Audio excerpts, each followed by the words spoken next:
What's going on, professionals? So, if you're watching this right now, then chances are you want to learn how to communicate more effectively in English, especially in the workplace. You've probably spent tons of time studying English grammar, learning new English vocabulary, and practicing your speaking and writing. These are all really important. Obviously, if you want to communicate, you have to know how to use the language. But there's actually more to effective communication than just English alone.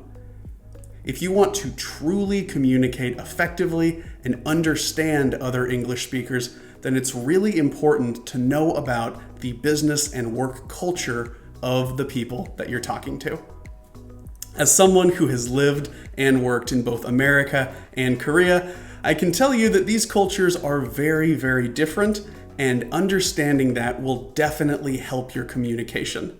So, in this video, I want to explain 3 key features of American work culture so you can better understand Americans and how to communicate with your American colleagues.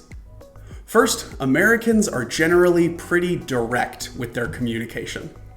Americans love efficiency. We love things that work well and getting things done quickly. So in business conversations, especially conversations involving negotiating and making decisions, Americans are much more direct and honest with their feelings than Koreans. For example, if an American doesn't like an idea or doesn't think that something is going to work, he's likely to just say no, as opposed to, "Oh, that might be difficult," or "give me some time, I'll think about it," or some other indirect way to reject this. This is because Americans don't want to waste anyone's time. If something isn't going to work, it's better to just say that at the beginning. This tip is true with more than just disagreeing and rejections, though. In America, if you really want something, it's better to directly say so. If you really need a task completed by a certain time, you should directly say that and give the clear deadline so everyone understands. However, there is a difference between being direct and being rude. You can be very direct with someone while still being respectful. A good way to do this is to show appreciation to that person and also explain maybe the reasons why you feel and are responding the way that you are.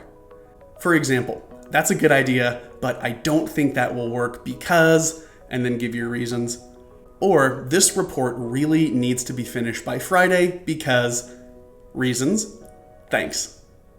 So if you're working in an American company, you can be a little bit more upfront and honest with your feelings than you would be maybe in a traditional Korean company.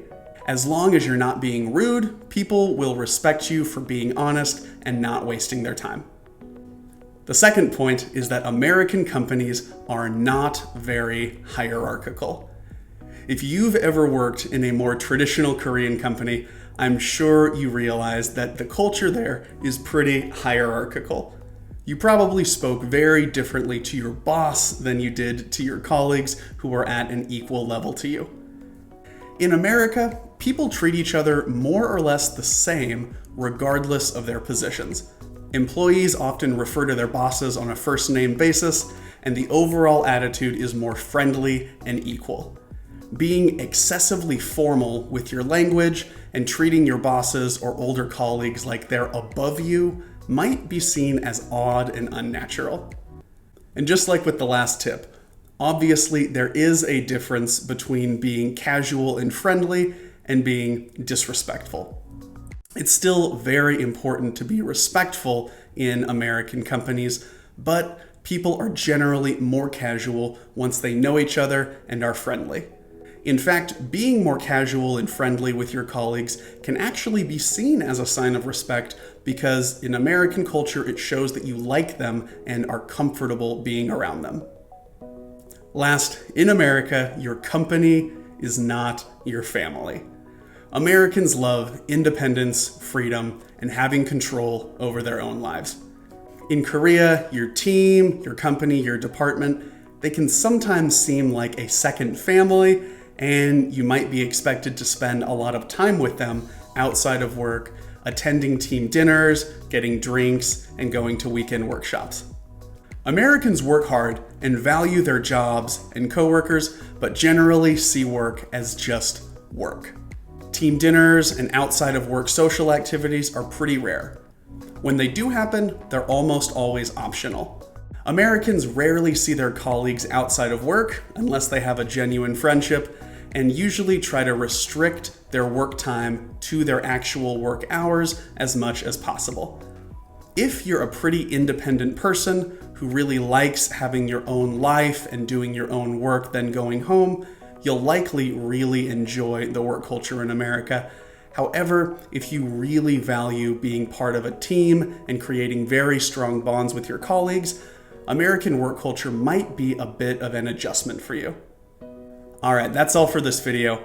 I want to hear your thoughts. Comment below this video what you think about American work culture based on what we talked about today. Thanks for watching, have a great rest of your day, and I'll see you in the next one.